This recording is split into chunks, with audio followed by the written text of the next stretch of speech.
the flavors of wedding cakes have probably been the biggest change in the past 5 years.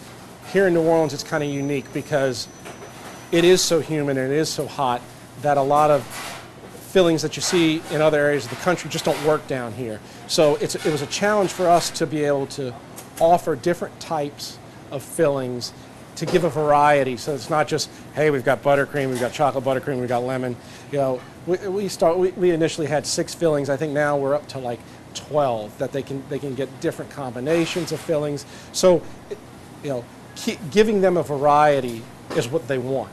So they don't want to come in and say, hey, you got to pick out cake number 1 on page 3, and that comes with buttercream filling. They want to say, hey, this is what I want, and can you do it? Starting in the early spring is when our wedding season really kicks off.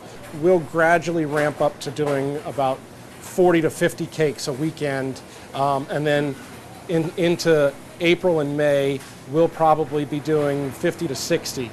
And then it kind of dips off in the summer because no one wants to get married when it's 98 degrees outside with 100% humidity. So it'll slack up to 30 or 40 weddings, and then when the fall hits, we ramp back up to 50 and 60 weddings a weekend.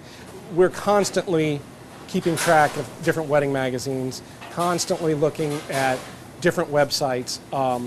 And the brides, the feedback from the brides, they're bringing in pictures to us. That's how we keep our finger on the pulse of what's happening wedding-wise. And groom's cakes, have taken off enormously. It's really a southern thing that I think is spreading across the country. The groom's cake went from a little 8-inch round chocolate cake with chocolate roses on top to 3-dimensional college mascots with wearing lab coats and hats. And if they can dream it and they can afford it, they buy it.